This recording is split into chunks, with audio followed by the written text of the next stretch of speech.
মৰিগাঁৱত সদৌ মৰিগাঁও জিলা ছাত্ৰ সন্থাৰ 11 ঘণ্টীয়া অনশন। সদৌ অসম ছাত্ৰ সন্থাৰ আহ্বানত সদৌ মৰিগাঁও জিলা ছাত্ৰ সন্থাই গান্ধী ভৱনৰ প্ৰাংগণত 11 ঘণ্টীয়া অনশন কাৰ্যসূচী ৰূপায়ণ কৰে। পুৱা 6 বজাৰ পৰা আৰম্ভ হয় এই অনশন কাৰ্যসূচী। অসমৰ পৰা অবৈধ বাংলাদেশী মৌলবাদীক উৎখাত কৰা, অসম চুক্তি ৰূপায়ণ কৰা, কাৰ আওতাৰ পৰা অসমক সম্পূৰ্ণৰূপে আঁতৰত ৰখা আৰু অসম চুক্তিৰ 6 নং দফাৰ আধাৰত বিপ্লৱ কুমাৰ শৰ্মা সমিতিৰ সকলো পৰামৰ্শ ক্ষিপ্ৰতাৰে ৰূপায়ণ কৰাৰ দাবীৰে এই অনশন কাৰ্যসূচী ৰূপায়ণ কৰা হয়। আছুৰ স্পষ্ট বাৰ্তা, হিন্দু মুছলমান সকলো বিদেশী বিতৰণ হ'ব লাগিব। আজি সদৌ অসম ছাত্ৰ সন্থাৰ আহ্বান মৰ্মে অবৈধ বাংলাদেশী আৰু মৌলবাদীক উৎখাত কৰাৰ লগতে অসম চুক্তি ৰূপায়ণেৰে বিদেশী প্ৰব্ৰজনৰ সমস্যা সমাধানৰ দাবীত আজি আমি সদৌ মৰিগাঁও জিলা ছাত্ৰ সন্থাই এই 11 ঘণ্টীয়া অনশন কাৰ্যসূচী আমি হাতত লৈছোঁ।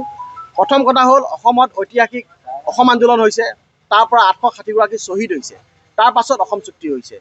গতিকে বিজেপি নেতৃত্বাধীন চৰকাৰখনক আজি ইয়াৰ পৰা আমি সকীয়াই দিব বিচাৰিছোঁ। আপোনালোকে বহুত চৰকাৰ আহিল গ'ল, বিজেপি চৰকাৰটো বাদেই বহুতকেইখন চৰকাৰ আহিলে 40 বছৰত, কিন্তু আজি তাৰিখলৈ কোনো এখন চৰকাৰে সদিচ্ছা প্ৰকাশ নকৰিলে যে অসম চুক্তিখন আকৌ ৰূপায়ণ কৰাৰ কথা, যাৰ কাৰণে অসম আজি সংকটত ভুগিছে।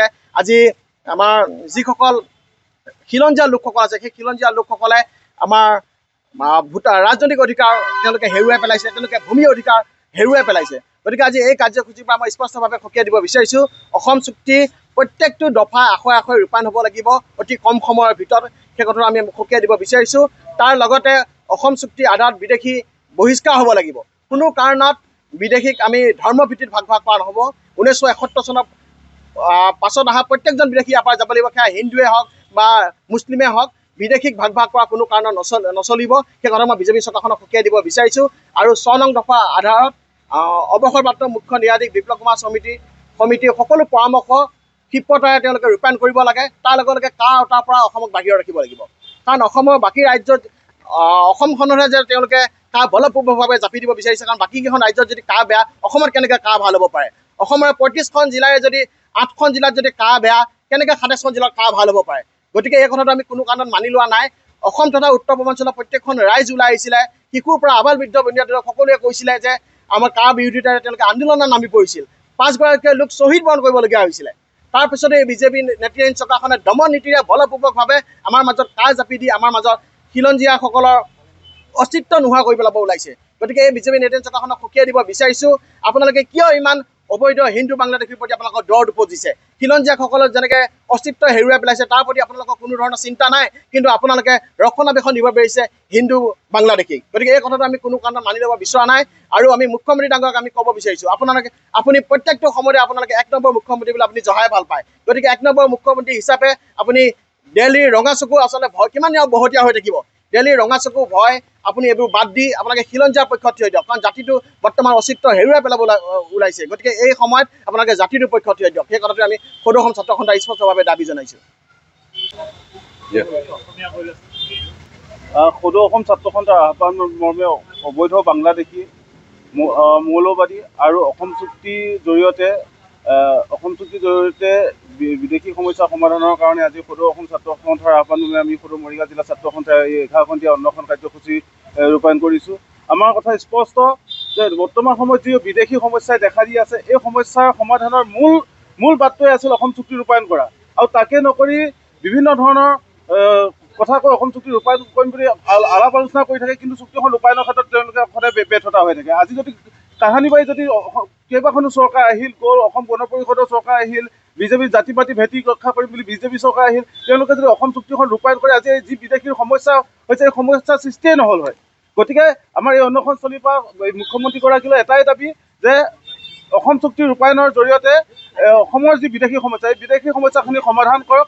আৰু লগে লগে যি কাৰ জৰিয়তে বিদেশী ধৰ্মভিত্তিক ভাগ কৰি হিন্দু বিদেশী হ'লে ইয়াক সংস্থাপন দিব, মুছলিম হ'লে ইয়াৰ পৰা আঁতৰাই দিব, সেইটো নহয়।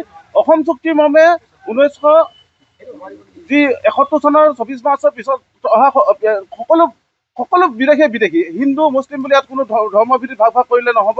আমাৰ দাবী এটাই, অসম চুক্তিৰ মৰ্মে অসমত থকা প্ৰতিজন বিদেশীকে চিনাক্তকৰণ কৰি বহিষ্কাৰ কৰিব লাগিব।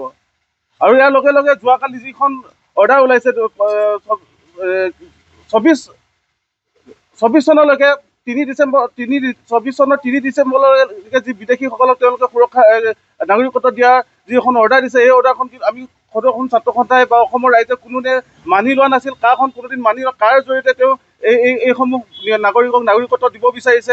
আমাৰ কথা স্পষ্ট যে কাৰখন কোনো কাৰণতে কোনো কালে অসমীয়া কেতিয়াও মানি লোৱা নাছিল আৰু মানি নলয়।